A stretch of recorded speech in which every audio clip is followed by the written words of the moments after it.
Napaupo si Hairem. Itinutok nito ang baril. Mga baliw. Sabi nito habang hawak ang sugat sa tiyan na sinaksak ng lalaki. Kahit walang papatayin, basta ka na lang nanaksak ng tao. Dagdag na sabi nito. Nasa harapan pa din nito ang dalawang lalaki na may hawak na patalim. Kung sino man ang pasimuno nito, papatayin ko kapag nakaligtas ako dito. Ngunit hindi ako sigurado kung makakalabas ako sa ganitong kalagayan. Sabi ni Irem sa sarili. Biglang dumating si Sojon at malakas na tinuhad ang lalaki. Natama ng buto nito sa likod. Namilipit sa sakit ang lalaki. Nawalan agad siya ng malay. Tanong ni Sojon, saan ka ba nanggaling? Ikaw ba ang bodyguard niya? Tanong ng lalaki. Huwag kang hamarang. Umalis ka dyan. Dagdag na sabi ng lalaki habang hawak ang patalim. Sumugod ito at naiwasan ni Sojon. Si Sojon naman ang umatake sa lalaki. Humahangang nakatingin ang babae. Sino ka? Nagtatakang tanong ni Irem. Nakatingin si Sojon sa napatumba niyang lalaki. Humarap ito. Ako. Isang dumadaang hunter lang. Sa high-tech. Ang kasalukuyang pinakasikat na kumpanya sa paggawa ng armas sa Korea. Isang conglomerate na gumagawa ng lahat ng uri ng kagamitan na ginagamit ng isang hunter. Tulad ng mga armas, kagamitang pandepensa at mga consumables. Ang taong nailigtas ni Sojon ay ang anak ng chairman ng high-tech. Si Hairem. Sabi mo may cute kang anak kaya naghinala ako. Hindi lang ikaw ang aking knight in shining armor kundi isang lalaking may asawa na at may anak. Mali ba ang kwento ng pagkakaroon mo ng anak na babae kay Yeonhae? Ang niligawan mo sa Korea?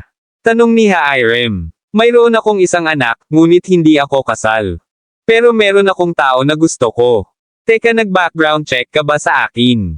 Sagot ni Sojon. Tumugon ka ng maayos at alam mo rin kung saan ibubunot ang linya. Lumalabas ang impormasyon tungkol sa iyo kahit na wala akong ginagawa. Maupo ka. Sa anumang kaso simula nang iligtas mo ang aking buhay. Naisip kong bigyan ka ng gantimpala, kaya pinatawag kita dito. Babayaran kita ng malaki kaya ibigay mo sa akin ang iyong account number. Sabi ni Hairem. Huwag na, ayos lang yun. Sabi ni Sojon. Hindi na kailangang mabigitan, kaya ko pang bigyan ka kung gusto mo. Sabi ulit ni Hairem. Sinasabi ko ito, dahil ayos lang talaga. Patuloy na pagtanggi ni Sojon sa offer ni Hairem. Sa totoo lang, ito ay isang mapang-akit na alok. Isang halaga na magpapatubig sa kanyang bibig ay papasok sa kanyang bank account, at maaari niyang i-invest ito sa iba't ibang lugar. Hindi ko yung ginawa dahil sa pera. Muling sabi ni Sojon. Pero kung tatanggapin niya ang pera, babagsak ang relasyon niya kay Hairem. Mas kawili-wili ka kaysa sa akala ko, hindi ba? Saka kung hindi kita mabigyan ng gantimpala. Pwede bang personal na regalo na lang ang ibigay sa'yo? Sabi ni Hairem. Regalo? Tanong ni Sojon. Oo, 2 regalo. Sagot ng babae. May inabot si Hairem kay Sojon. Sa labas naman ay may 2 bodyguard na nakabantay sa may pinto ng kwarto ni Hairem. Ang regalo mo ay isang komisyon. Muling tanong ni Sojon. Maaari kang magpasya kung tatanggapin mo ito o hindi pagkatapos mong marinig ang paglalarawan. Ang Tiger Den Dungeon. Ito ay isang hindi malinaw na dungeon. Isang bagong halimaw ang natuklasan doon, kaya nagpaplano kaming pumili ng mga tao na pupunta doon ngunit isang isyu ang dumating. Ito ang resulta ng advance team. Sabi ni Hairem. May ipinakita itong larawan kay Sojon. 5 katao kasama ang looters, lahat ay ipinapalagay na patay na. Ang imahe ay nakuha mula sa video na kinukunan ng isang hunter. Dagdag na sabi ni Hairem. Asan kayo guys? Sumagot kayo. Sabi ng isang lalaki na nagpa-flashlight sa kadiliman. Nandito kami. Tulungan mo kami. Sagot ng nasa staff room. Sa isip ng lalaki ay may 2 tao. Maghintay lang kayo dyan. Pupunta ako dyan. Muling sabi ng lalaki. Iyan ang huling eksena sa video. Sabi ni Hairem. Isang white fur. Aniya ni Sojon sa sarili habang hawak ang larawan.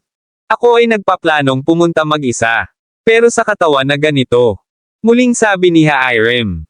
Tapos kailangan ko lang i-retrieve yung monster materials, diba?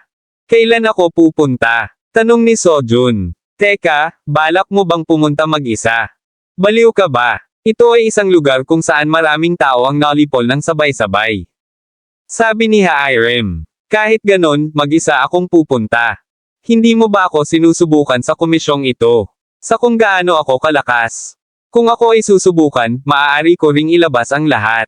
Sabi ni Sojun bago umalis. Tama ba na papuntahin siya mag-isa? Tanong ni Hiram sa lalaki. Oo, ito mismo ang gusto niya. Sagot ng lalaki. At gaya ng sinabi niya, sinusubok ko siya. At parang hindi lang siya nagpapahangin. Humahangang sabi ni Hiram. Nandito na ako. Welcome home daddy. Masayang masaya na sumalubong si Ciela kay Sojun. Napakasarap sa pakiramdam ng nasa bahay. Lahat ng pagod na naipon sa labas ay nawawala.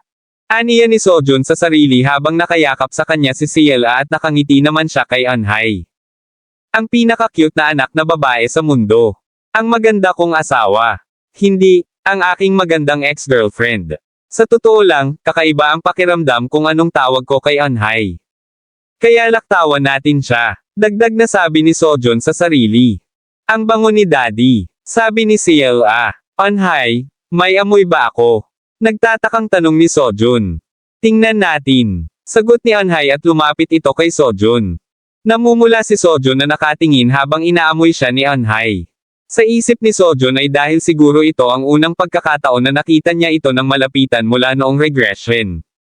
Palagi niya itong nakikita. Pero ang ganda nito. Napangiti si Sojun. Amoy pabango ng babae, sabi ni Anhay. Nagtaka si Sojun kung bakit. Sojun, hindi ka gumagamit ng pabango. Sabi ni Anhay. Naalala niya ang ginawa niyang pagbuhat kay Hiram nung nasaksak ito, sa isip niya ay baka gawa noon. Daddy, may affair ka ba? Inosenteng tanong ni Ciela habang namimalog ang mga mata. Saan kayang lupalop ng mundo nito natutunan ang salitang iyon?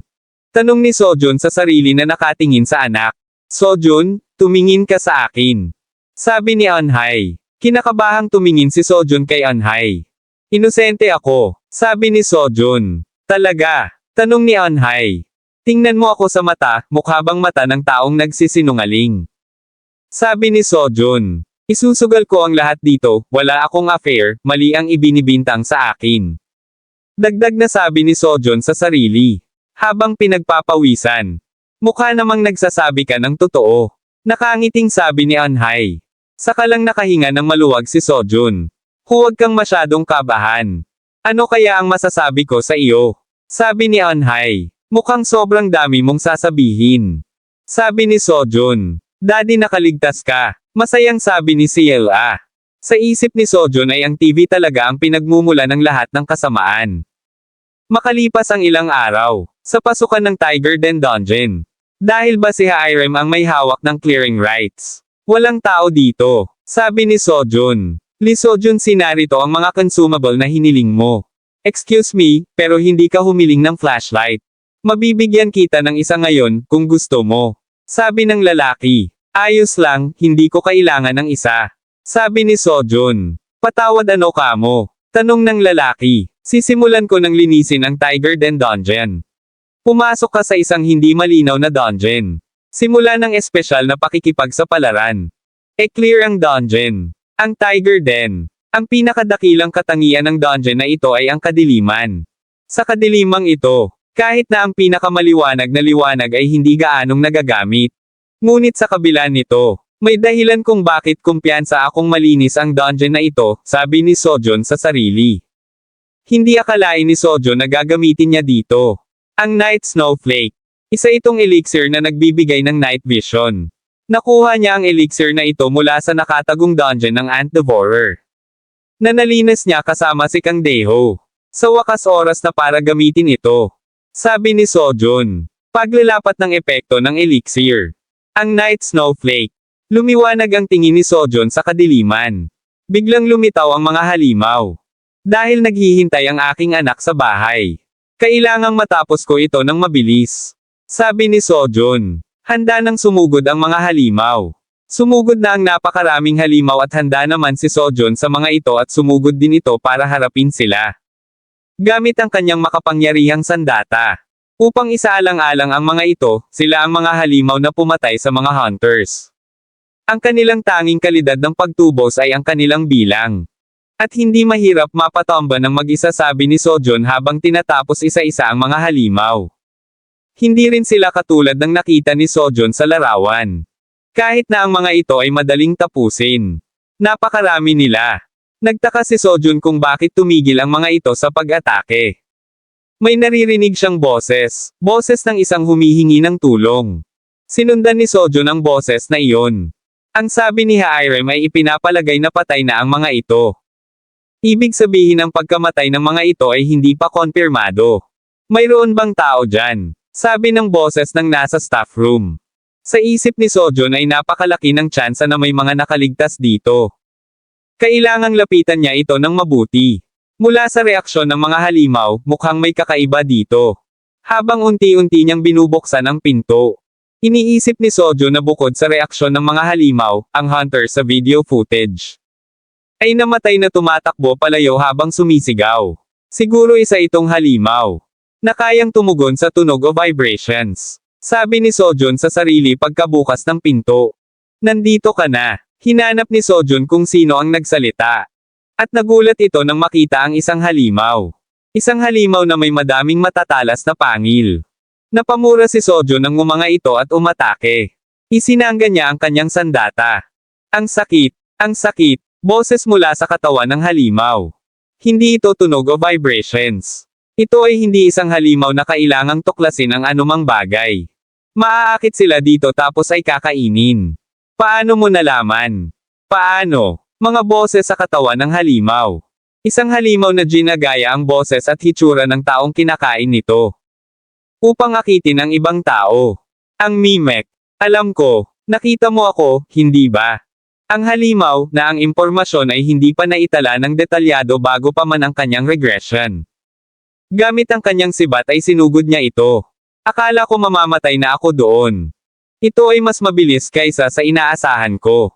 Hinahapong sabi ni Sojun. Pero determinado siyang tapusin ito. Muli siyang sumugod sa halimaw. Hinaronggan lang niya ito ng sibat, pero dumudugo ito ng husto. Maaaring mahina ang katawan nito. Sa isip ni Sojun ay kailangan lang niya ng pagkakataon para makayanan ang isang nakamamatay na pinsala dito. Patuloy na naglaban ang mga ito. Sinugod ito ni Sojun. Napakapit ang mga matatalas na kuko ng halimaw. Ang sakit. Ang sakit. Huwag ako. Sa isip ni Sojun ay ginagaya nito ang boses ng mga taong napatay nito. Ayaw ko pa mamatay. Sobrang natatakot ako. Mommy. Daddy. Natigilan si Sojun. Daddy. Napapatanong si Sojun sa sarili kung anong ginagawa ng halimaw. May namumuo sa katawan nito. Naglabasan ng iba't ibang mukha.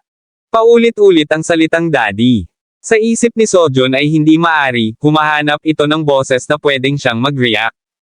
Daddy. Natatakot ako. Pakiusap, huwag mo akong iwanan. Boses ng isang batang babae. Hindi ako dapat magpa-apekto. Alam ko sa isip ko. Ngunit ang mga damdaming kumukulo sa loob ko.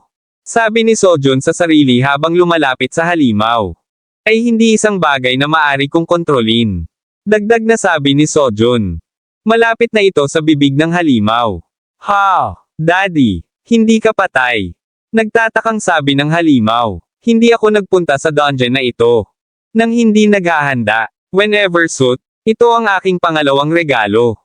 Ito ay isang NSF item na hindi kailanman mapapasama sa proseso ng maramihang paggawa. Hindi lamang nito pinapataas ang rate ng sirkulasyon ng iyong mana. Mayroon din itong insulasyon at tampok ng panlaban sa lamig. Ngunit ang pinakadakilang kakayahan ng suit na ito ay nasa ibang bagay. Sabi ni Hairem kay Sojun. Kung mag-infuse ka ng mana sa suit, ito ay nagiging mas matigas kaysa sa karamihan ng baluti. Napasigaw sa sakit ang halimaw. Ang ngipin ko. Hindi ka dapat lumagpas sa linya. Matapang na sabi ni Sojun. Ang sakit. Sigaw pa din ng halimaw. Gamit ang kanyang sibat ay inatake ulit ito ni Sojun. Lumaban ito hanggang sa huli. Kailangan ko itong patayin bago pa makapagsalita ulit. Sabi ni Sojun. I hate you daddy. Bakit mo ako sinasaktan ng ganito? Umiiyak na sabi ng halimaw na nag-anyong si CLA. Kapag ganito ako kalungkot, hindi mo alam kung gaano ako kalungkot. O kung gaano kasakit, hindi mo alam kung gaano ako nahihirapan. Kinamumuhian kita. Kinasusuklaman. Hindi na naituloy ng halimaw ang kanyang sinasabi dahil tinusok ito ng sibat ni Sojun. Hindi ka si CLA. Kahit na marinig ko ang mga ganyang salita ng hinanakit. Pakikinggan ko ito ng direkta mula kay CLA kaysa mga katulad mo. Ayoko nang masaktan si CLA. Sabi ni Sojun na nakahawak pa din sa sibat na nakatusok sa halimaw.